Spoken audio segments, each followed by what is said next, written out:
Welcome back, disc golf fans, to the back nine coverage of the final round of the 2021 Preserve Championships, designed by LaVisca Disc Golf, presented to you by Prodigy Disc. I'm Brian Earhart, joined here one more time by Nate Perkins, and I do believe we have someone on this chase card that is making a push for the chase card victory at this event. James Conrad shot a clean 6 down in this front nine and looks very, very solid. Yeah, he just cashed from 70 feet for birdie on hole 9. We saw Gavin just working the disc on the fairway, kind of struggling with the putt a little bit. And Gannon Buhr, the 16-year-old, still hanging in there, 23 under. He has the longest career ahead of him. He's 16 and he's smoking the disc 500 feet. Moving into this back nine, James is down 3 from the leader at this point. Hole number 10, 316, dead straight. There's a tiny bit of wind to make you think, but for James, there's really only one option. Straight at it.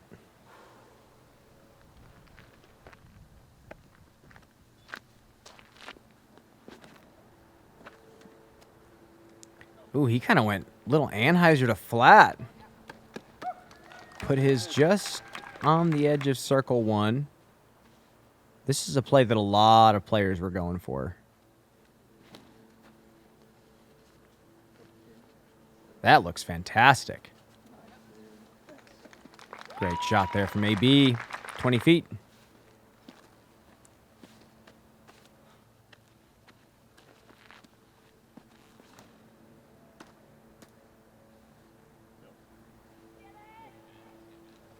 Love it. Smooth putter shot.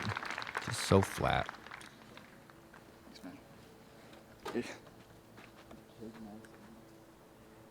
Shout out to Body Armor. Huge sponsor of the event. That is a big name popping up in the sport. Yeah, taking care of the players with unlimited beverages. Threw a bunch of money at the tournament as well. And hopefully this shows them that disc golf is here. And yeah. Disc golf is a sellable product. I heard a couple of the regional reps in the tavern speaking about the disc golf community, and they're interested.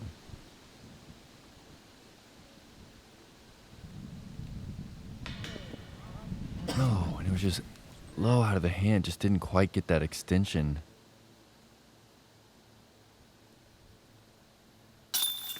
You know, you're so right. You called it right on hole 1, AB's putt. Yeah, I find it very fascinating because it wasn't looking like this earlier in the year, but Adam's putt wasn't looking like that in seasons past either. So I'm interested to catch up with one of them to see what that does for their putt. Look at Gannon. I love the way he expresses himself on his makes like that. Like you said, he's so focused on he visualizes it coming out of his hand a certain way. And when it doesn't, even if he makes it, it doesn't matter to him. Yeah, he's like, wow, I can't believe I released that putt like that. That's a world champion mindset. Like, I am going to be keeping an eye on this kid very closely for a long time. Number 11, 525. We've seen roller. We've seen sidearm get to this basket inside circle 1. Okay, and this is another guy who has the potential to get into circle 1 with a forehand. And he's going for it. Out of all the tools in his arsenal, he's going with the sidearm. That is not what you want. And that really needs to sit down. And it does.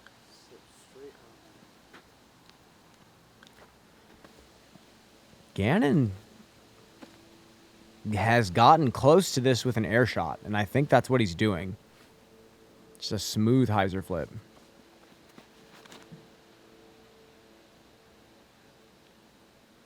It's drifting nicely. If it gets around that tree. Look at this shot from Gannon Buhr. No way. Wow. 525. Give us this form check here. Let's jump back. It was so high. This is textbook. This is him studying Will Schustrick to a T. Long linear extension. Braces against the front foot. that back leg just break. Just drops that weight down. He has all the little intricacies down. And he also lets his intuition take over for touch shots. It would be one thing if this hole was 525 dead straight, but the way that it shapes up with that basket, 80 feet right of center. Oh my gosh. It takes a special type of speed to get a disc to drift that late in the flight. And speaking of late in the flight, you kind of wish James's roller flipped a bit more late in the flight. That roller doing the same thing in round 2 for him. And that's too high.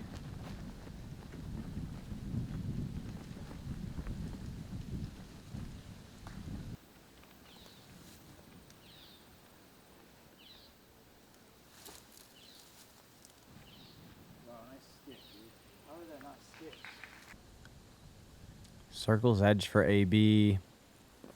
Pretty no-brainer for Gavin. Not really a reason to run that one. Maybe for James here, though. Little safe bid. We're still not at Gannon's drive yet.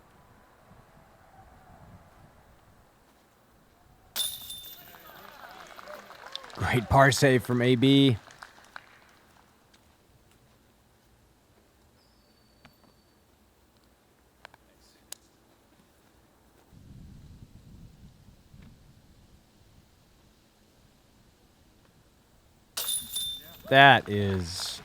That's impressive. That's so impressive.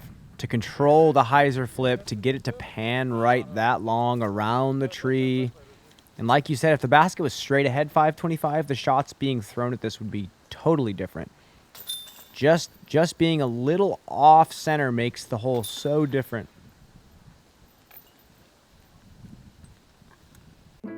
Focus.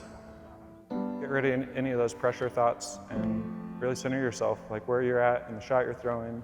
Trying to just really let everything besides the basket bleed away.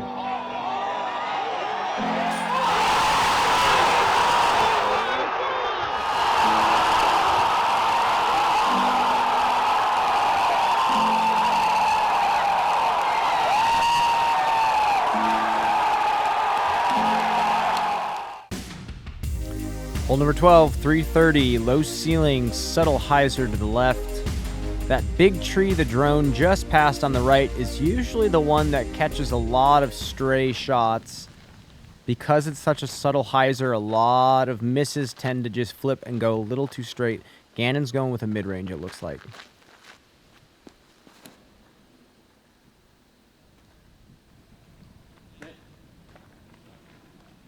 Great shot. Ooh, a little down-tempo driver again from AB. That's that same one he threw on 2, huh? Oh, what a smooth release. And still skips into circle 1. You know, I've been seeing the down-tempo driver shot more and more these days from pro players. It used to kind of be this power fest. How slow of a disc can I throw? Now it's kind of turning the opposite direction. And I wonder how much Paul Macbeth has something to do with that. Yeah, we see him throwing that Undertaker quite a bit these days. A little early from Gavin.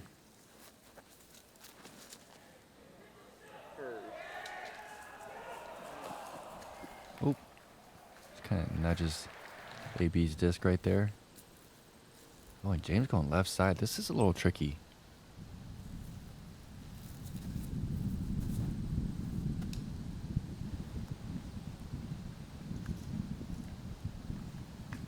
Oh, and he's outside circle 1. Wow, this is for par. This is for the bogey streak to end. Let's see. Oh, now you made me nervous. I'm nervous. Oh, No way. it's just so, that one was just flat, just dead flat.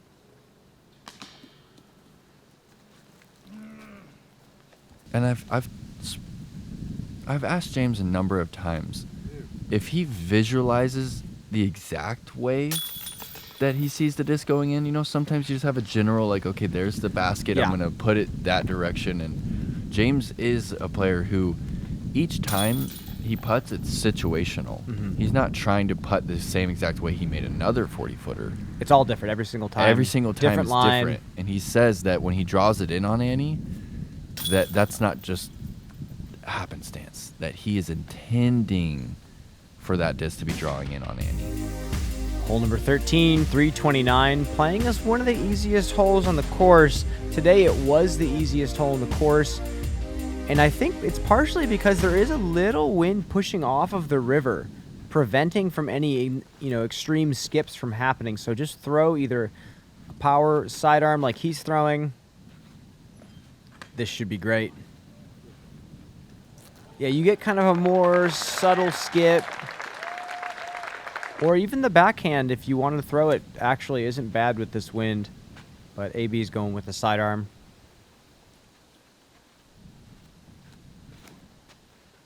So we had something pretty special happen on this tee pad, Brian. So Zach Gray, and I'll wait for you to do Let's this actually form check, and let's I'll get actually back to jump this. back because AB's sidearm is very underrated. And he just kind of swung this one wide. Doesn't really extend the disc backwards, but again, you just have to pay attention. All these top sidearm throwers engage their elbow. They engage their elbow and their hips follow right afterwards. Great shot from AB.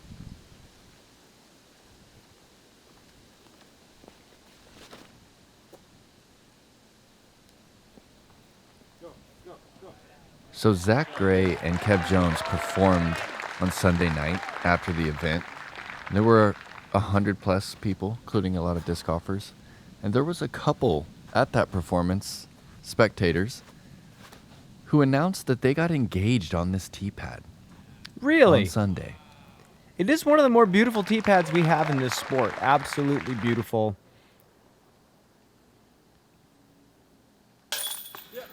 There you go, Gavin. Look at him. You gotta love him. He just holds that disc to his heart. And long day of disc golf already for Gavin. That's the first one he's hit in Yeah, a while. we feel you, Gavin. Beautiful reactor shot from James. 15 feet for birdie.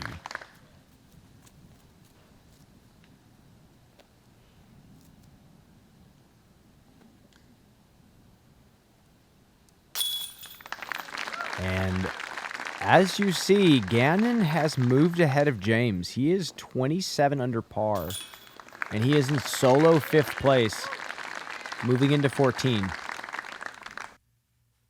The Firebird has changed my life.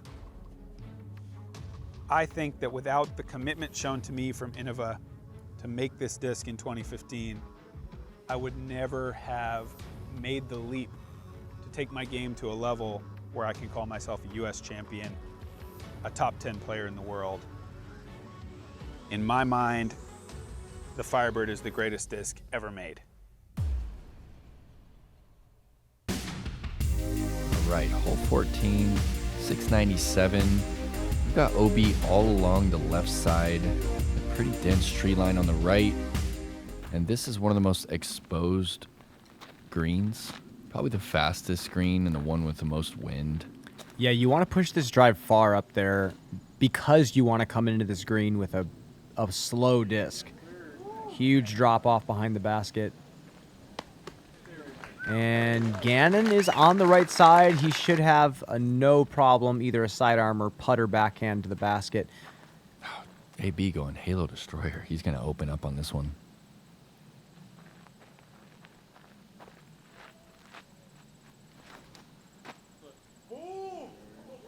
Keep turning. Keep turning. No way. Look at the Come on. speed, Brian. That's the furthest drive I've seen on the hole. 583. Okay, Gatekeeper. I want to see that every time. I want to know. You know, because we guess, Brian. And sometimes we know. Some of these shots are incredible. But that is... I mean, that wasn't a full flight, you know? He's just drifting the whole time. 583. Gavin sometimes likes to match those types of drives, but I think he's got that FD2 in his hand. I think he just wants to put this one in play. And oh no, that's going to be hyzering out OB. No. That's a common mistake. The way that this fairway slopes, you see those right-hand, backhand shots just kind of drift left OB. And that's the tricky part about throwing the distance driver on this fairway is those skips left. Everything kind of funnels that direction.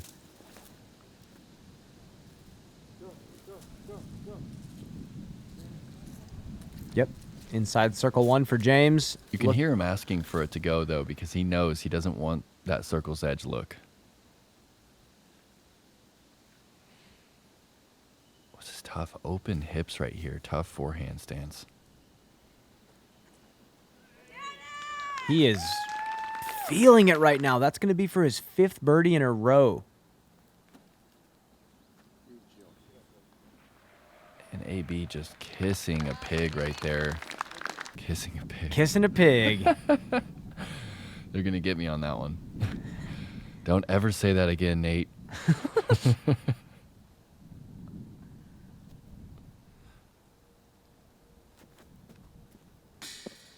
Just low with the Nomad.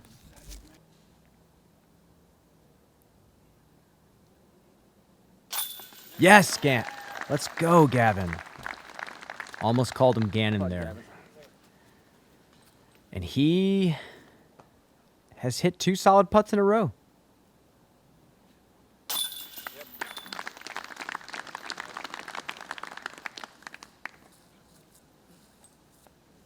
This is big. This is really big going into this last stretch of the course.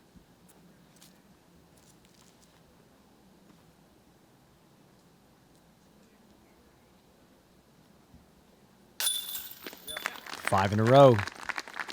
As you see, he's jumped into solo 4th.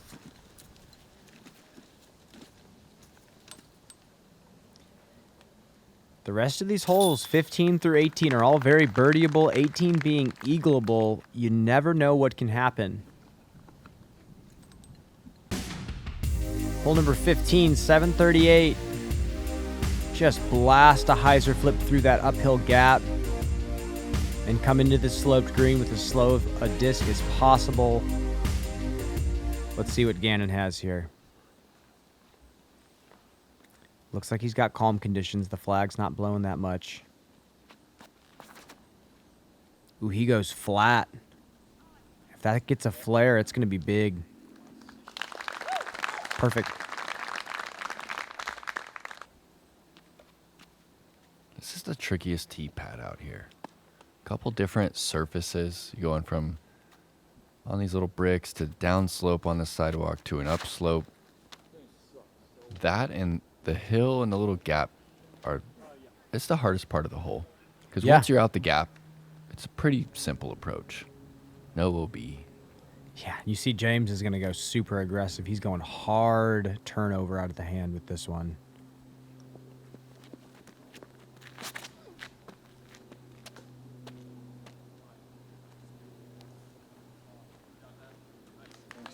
Just clipped a little something on the way out.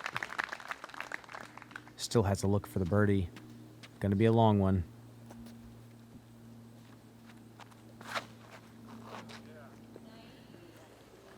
That's a solid shot.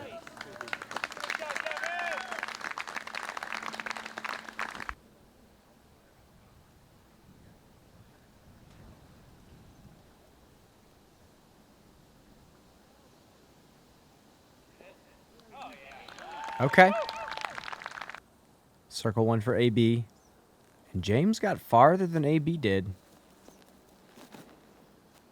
Envy?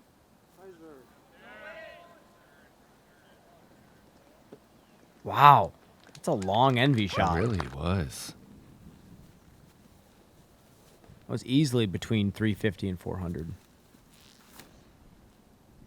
Oh, come on. Just inside circle 1.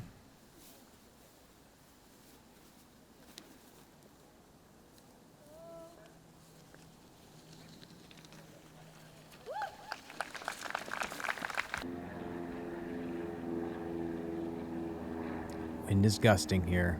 Death putt for James.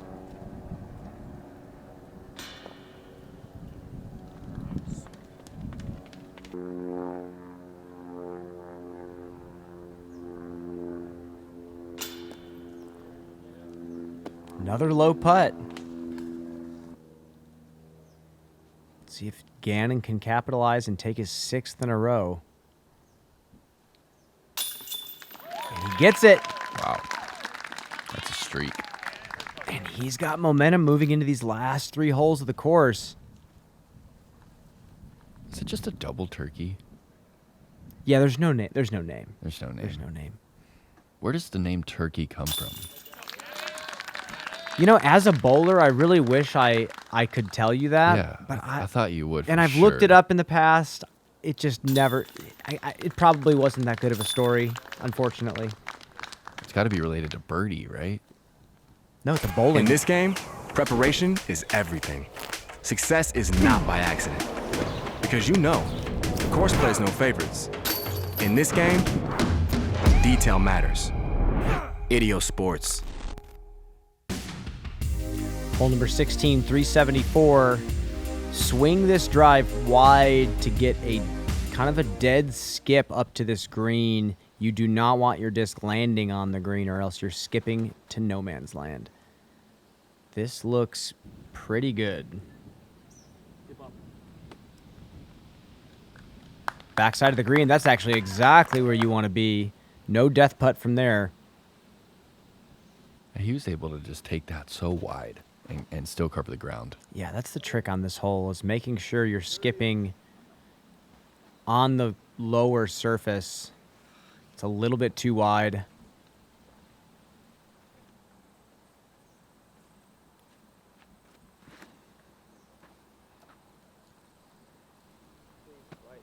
That's got to sit down. So turkey is a bowling reference? Yes. Okay.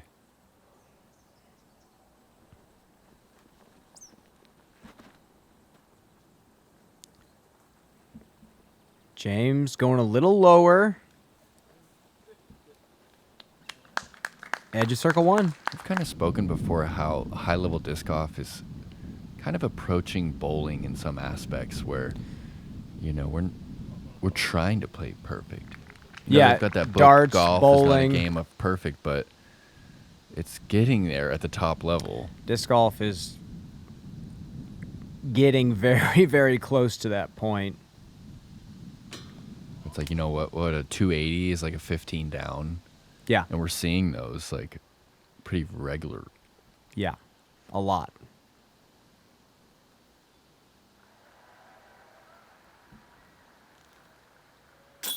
There we go. That's a good birdie putt from And James. from the toughest stance out of the last 5 putts, too.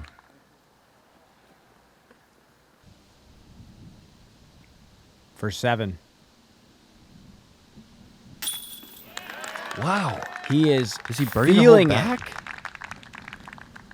Absolutely feeling it, and you can tell he is zoned in right now. He has 2 holes left. 17, short birdie. 18, eagleable. He has a shot at making a serious move for the lead.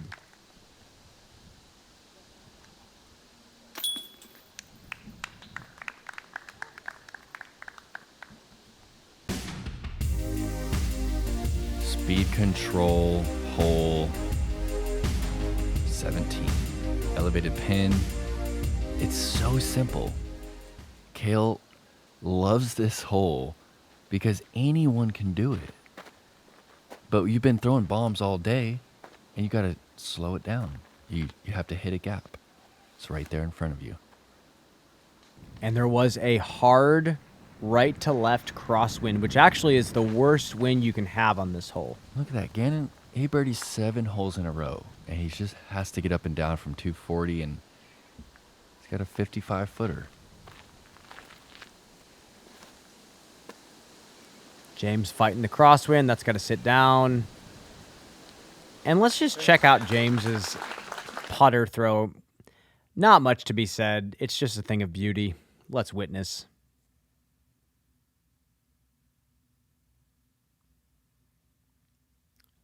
Just, yeah, wrist was fully curled. Just no no need to extend. He's thrown that shot thousands of times.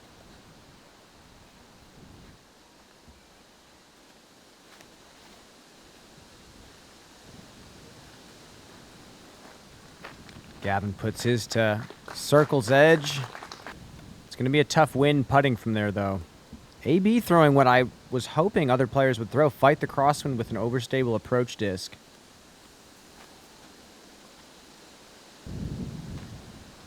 That, to me, seems like the simplest play on a hole like this, especially with this kind of wind. Gannon for 8 in a row. This is a huge putt.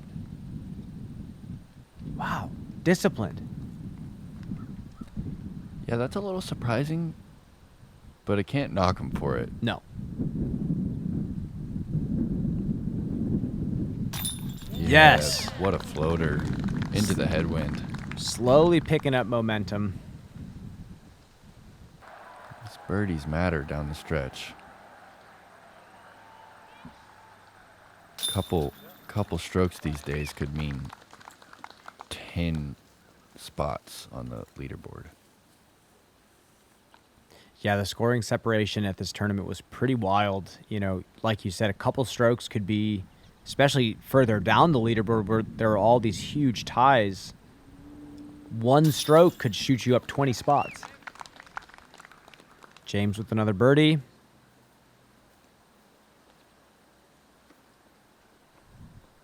And as Gannon waits out this wind, we move into 18. He still has a chance to go perfect on the back with an eagle to finish. We do have some tough wind for this one. Kind of a head left to right. Yeah, and you need 450 off the tee if you want to consider going for eagle on this hole.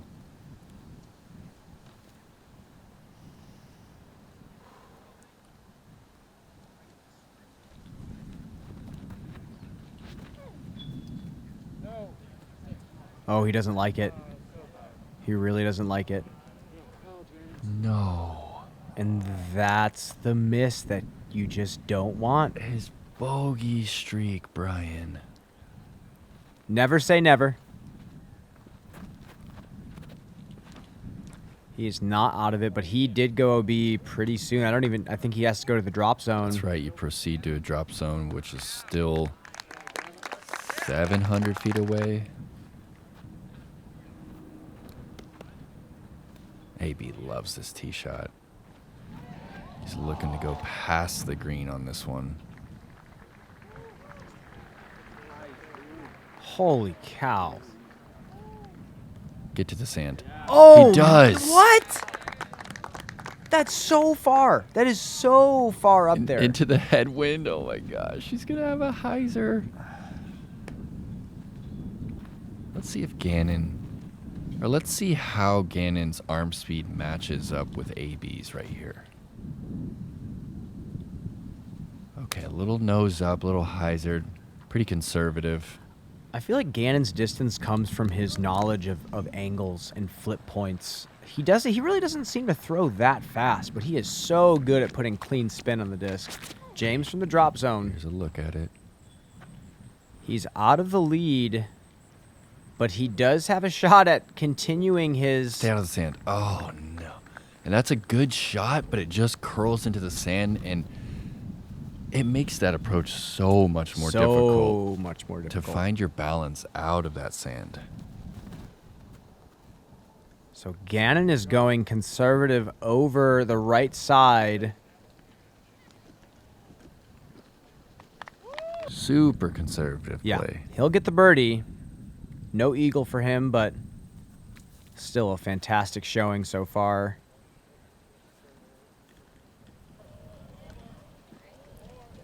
Gavin has crunched this shot. That's going to be an easy up and down for him from there. And let's see if James has what it takes to get to the green here. Oh, he's got to start out of the bunker and go into it. What coordination! Look at that shot! Keep coming. You have to be kidding me. That's so incredible from that footing to start out of the sand bunker, dip down 1 foot into the sand bunker, He has a 35-40 footer on the last hole to keep his bogey-free streak alive. For the whole tournament.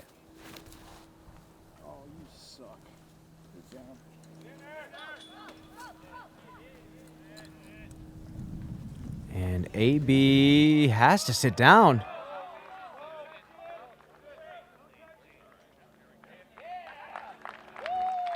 He's safe, but he is a long way from the basket for Eagle. Maybe a 60-footer.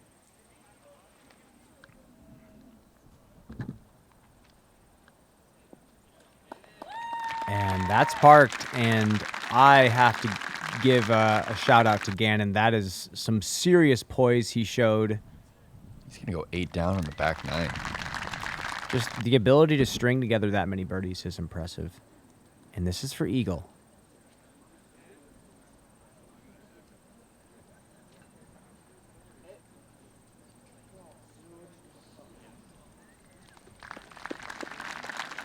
Tap and birdie, a solid showing. 7th place for Anthony Barela. And here's James to keep the streak alive.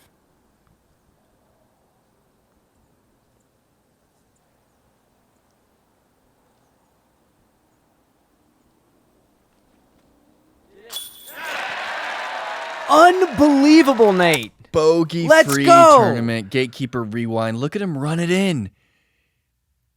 He knows. He Yeah, might never he loves bogey it. again. And you know what? James is a humble guy. He hardly comes up to me and tells me something about his round unless he's really stoked about it. First thing he said is, Nate, bogey free on the weekend. And before he took that final putt, he actually told Gavin, he said, Gavin, I need this putt to stay bogey free. You never hear the man do that. And Gavin's like, man, you're going to jinx it, dude. What are you doing? And James puts it in the heart. What a tournament, Nate. The Preserve is such a special place. And shout out to that guy right there, Paul Oman, for finishing tied for 8th place, top 10 at a Pro On his Tour, course. holding it down for the city. Shout outs to everybody involved here. Silver Latin, Ezra Aderhold, also top 10 finishes. Congrats to Ricky Wysocki for taking down a classic battle here at the Preserve, and thank you to Gatekeeper Media for the premium chase card coverage. Where are we going next, Brian? We are off to Ledgestone, Nate. and Starts Thursday. It's pretty much Worlds 2, and everyone is going to be there. You will not want to miss this one. We have more Gatekeeper coverage coming. Again, I'm Brian Earhart. He's Nate Perkins. We will see you in Peoria. Peoria.